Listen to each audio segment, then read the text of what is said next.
दीप जी, ये जो ताजा आंकड़ा है इसका जरा विश्लेषण करिए, बताइए। ये पुरुषों में एनडीए पीछे और महिलाओं में एनडीए आगे। महागठबंधन ने पुरुषों में 42% वोट ले लिया, एनडीए को 41% मिला, जबकि महिलाओं का 5% वोट एनडीए को ज्यादा मिला। बिल्कुल मानक जी, यही पोल में आ रहा है, इसीलिए वो 2 परसेंटेज पॉइंट में टर्नआउट हो रहा है। पूरे प्रदेश की बात कर ले, महिला पुरुष को जोड़ के बात देखें तो इसीलिए हो रहा है।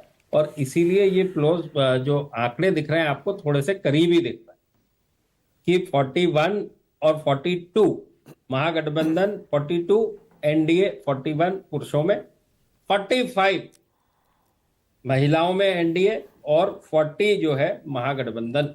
उसमें एक और चीज आप ये देखिए कि जेएसपी, उसमें जेएसपी को देखिए आप, उसमें भी 5 और 3 है। वहां पर जो पीके की पार्टी वो भी पीछे जा रही है महिलाओं के केस में, वहां देखिए पीछे जा रही है महिलाओं के केस में। और महागठबंधन यदि महिला पुरुष दोनों को देखें तो 2 पॉइंट का फर्क है, लेकिन एनडीए के महिला पुरुष देखें तो 4 पॉइंट का फर्क है। यही जो 4 पॉइंट है जो हम बात कर रहे हैं वो बड़े निर्णायक साबित होते नजर आ रहे हैं। प्रदीप जी, एक और आंकड़ा आपने दे दिया, एक और बड़ा दिलचस्प आंकड़ा दे दिया आपने। अब आप कह रहे हैं मुख्यमंत्री की रेस में तेजस्वी यादव 34% वोट ले रहे हैं और नीतीश कुमार 22%।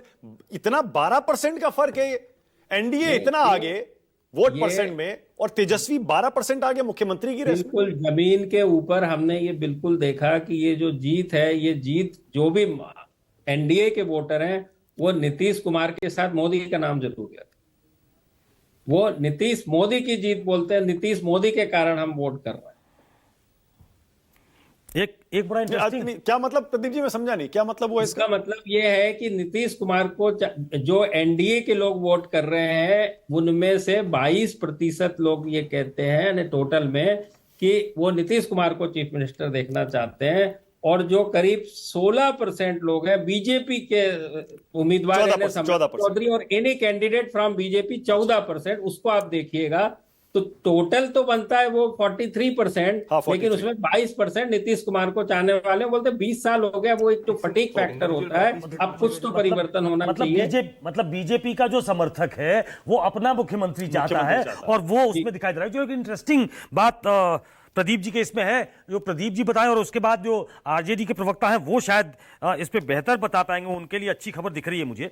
अनएम्प्लॉयड यूथ नहीं, अनएम्प्लॉयड एनडीए 34%, महागठबंधन 49%, स्टूडेंट 33%, महागठबंधन 48%, लेबर 41%, एनडीए 43%, महागठबंधन, फार्मर 42%, एनडीए 43%, महागठबंधन।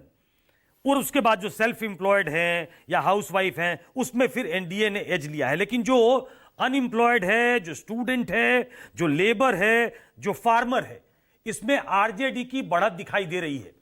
प्रदीप जी। जी सुकेश जी, जो आपने बताया ठीक है, वही पढ़ के बताया आपने। तो उसमें भी ये होता है, देखिए नेचुरली है कि जो मैंने बताया पहले से कि जो यूथ है वो बिहार के अंदर बड़ी संख्या में 50% है। 18 से मतदाता की बात कर रहा हूँ, 18 से 39 की उम्र में। तो वो जो अनएम्प्लॉयमेंट की बात करते हैं आप, स्टूडेंट की बात करते हैं, उनमें बड़ा वर्ग तो वही है ना, उसमें बड़ा वर्ग वही है। और वहां पर क्लियर कट एज नजर आ रही है महागठबंधन की। लेकिन ये जो कंट्रीब्यूट आप उसको बेस भी दिया गया है, अनएम्प्लॉयड और स्टूडेंट को देखें तो 7 और 5 12% है। अब 12% ये है और बाकी पूरा जो बचता है उसके अंदर फिर किसी की कम किसी की ज्यादा एज हो रही है। तो जो दूसरा वर्ग भी तो बहुत बड़ा वर्ग है ना इसके अलावा, यानी ऑक्यूपेशन के हिसाब से, हम व्यवसाय के हिसाब से इस आंकड़े को देख रहे हैं तो बिल्कुल सही है। है। हाँ प्रदीप जी, उसी का आगे का आंकड़ा भी बता देता हूँ। स्किल्ड प्रोफेशनल में 43% एनडीए, महागठबंधन 41। जी हाँ बोलिए। हाउसवाइफ देखिए, बड़ा नंबर। मैं उसी पे आ रहा था। हाँ, मैं उसी पे आ रहा था। फिर सेल्फ ऑक्यूपेशन और स्मॉल शॉप वाला है, उसमें एनडीए 49 है, महागठबंधन 36 है। फिर हाउसवाइफ में 48% एनडीए है और महागठबंधन 37 है। वही महिलाओं का वोट, यानी महिलाओं का वोट इस बार एनडीए को खूब मिला है, बंपर मिला है। प्राइवेट सर्विस 43% एनडीए, 38% महागठबंधन। गवर्नमेंट सर्विस 43% एनडीए, 39% महागठबंधन। और फिर अदर्स। तो अदर्स में भी देखेंगे कि जो अलग तरीके के व्यवसाय करते हैं, बाकी सब मिला लें तो 48 बाई 37 का आंकड़ा है। हाँ ओके अब